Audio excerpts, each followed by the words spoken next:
rush. We have to be more under control and just know where your rush lanes is and know where your help is and when your blitz is going to come and just stay in front of them.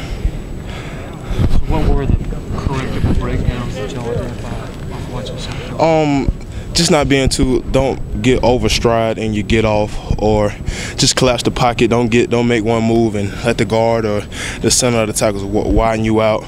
Just be more tight in your rush lanes and just collapse the pocket. I mean, y'all knew that Shaw was a running threat, right? You know, why do you think there was a breakdown there? I can't say. You know, it just all broke down in the game, and he just found some holes and just got through. So it's just a team thing. Big concern against these guys because obviously Braxton can. Yeah, Braxton. Yeah, and some film. He's got through. He's a 4-4, 4-3 guy. He's very fast, and you just had to be in your rush lanes. You know, this type of game, BCS game, all eyes gonna be on us that night. You got to play your accountability. You can't do somebody else's job. You got to be on your P's and Q's. Considering, Dabo puts out the goals at the beginning of the year, win the opener, win the conference, win the division, et cetera, et cetera. This team's fallen short, it seems like, on all of those except the opener. How important is this game? It is, because like he said, it's the last game of the season. So, you don't have another game after this. It's go hard or go home. And that's how we approach it in practice. And that's how we're going to approach this game. This is one game season, and it's going to be a great opponent. They like 4th in the nation in rushing, so it's going to be a big task. How much easier is the offseason when you have the momentum of a bowl win like you did last year? It is, because you know that you have that momentum on your side, and everybody's more on your side. They're not talking bad about you, and you have that confidence in you that we beat a team like LSU, and they feel like we can beat anybody. But this is like somewhat the same type of game, because they big up front, they get after you. They very fast guys, not just Braxton Miller or Hyde, number 1. He's very fast, and this is one of them games you have to get after. Do you think that a win over Ohio State on this stage would kind of erase the bad taste of Florida State and South Carolina? I think it would, because you remember the last time we went to the Orange Bowl, it wasn't too pleasant. And playing against the Ohio State Buckeyes, a big top-notch team, they know they don't respect us. And we just have to take it and just show them how the Southern boys can play down here. What's your first memory of seeing Ohio State football? Nasty. Up front, they have a big running back. We've seen plenty of those this year, and they just fast, big and nasty and fast. They'll bloody your nose, they'll get after you, they'll show no prisoners, they'll try to finish you and just pretty much overpower you and just put their will on you. And we just have to take it and show them that we can play with them. How old were you when you first ever saw them play? I'd probably say when they played Miami in the national championship game. And I was a big Miami fan back in the day. They had always like Sean Taylor, Willis McGahee, and I watched that game, and I still remember that bad call they gave on them. But that was probably the first game I seen them play, when they had Maurice Claret and all those guys. Who are your impressions of height in particular after watching film? A big back with quick feet. That's what I see.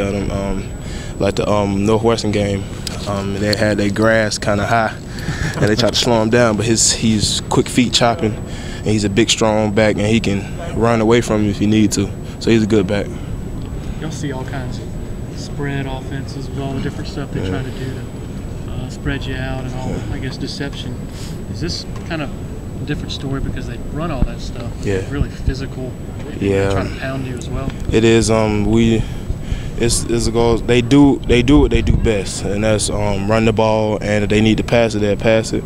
And if they need to run with Braxton Miller, they can run it. It's just one of those games we know what's gonna come, and we just have to anchor down. Just have a physical ball game and just love it. You seen a bigger, more physical offensive line than these guys? I don't want to signal nobody out or nothing like that, but these guys are, I would say, by far the biggest that I've seen on tape. And just what they do best is combo blocking and just staying on their blocks.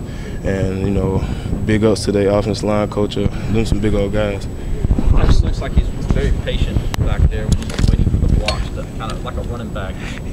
How difficult is that as a lineman to kind of play it the way he's playing it? Yeah, you just don't want to get over your gap, because he will find, like you said, he will find those gaps, and with his kind of speed that he has, he will burst through it, and you know, he'll have a house call. He's fast enough to do that, so we just have to play physical and not do somebody else's job. They want to attack the perimeter. They want to get out on the edge. Yeah. For a defensive tackle, how hard is that to stay in that gap, considering everything may be falling outside? Just play your assignment. Like I said, don't do nobody else's job. Coach Brooks did a good enough job. I'm just telling us all week, you know, big guys, and you just have to play your role. And that might just be taking up double teams and letting the linebackers come free and make tackles. You know, I just want to get a win, because last time that we was there, it wasn't too good. And I know everybody remember that, and we just want to erase that out of people's memory. Obviously, entering the South Carolina game, you guys have been really good at getting off the field in third down. We're not in that game. What do you have to do to get better and get off the field against these guys? Just be more aggressive. You know, have fun. In that game, we didn't have as much fun as we did, and just play loose. You know, if something go bad, okay, oh well, but just don't let it be nothing that hampers us in the long run. Just have fun with our teammates, because you know some of these guys are seniors, and we want them to leave with a good note. When you go back to that Orange Bowl, can you put your finger on any one thing that kind of caused that snowball effect? I think it was the fumble that they stripped from Andre Ellington. We was on the drive. We was going to score. We'd be up, I think, about 2 touchdowns or so. And when they got that fumble and ran like 90-something plus yards, and after that, it just went downhill. And I looked up, it was like 40 to something. I was like, man, this ain't even halftime yet. I'm like, goodness. I'm like, dang. But I think that's what turned the momentum when they stripped the ball from Andre. Do you think that was a product of a young team at that time, maybe kind of getting overwhelmed by the situation? I think people want to use it as an excuse, but in that type of atmosphere and what we did that season, we played in the Orange Bowl. We should have known what was going to happen, and we just can't use it because we were young. We had enough talent in the world on that field, and we just didn't execute. So I don't think it was a young thing. It was just they executed on their calls, and then when something bad happened, all hell just broke loose, and then it just couldn't stop it. Did that remind you of what happened against Florida State this year? It did. It did. Just it's just when something goes bad and just keep going bad and you can't control it, it's somewhat of like I can't do nothing about it and just keep going on and on and on. And it's like and you go to sleep and it's like, I wish I could have did something. But you watch film, it's like, you can't really do nothing. So, but we just had to play ball. That's all.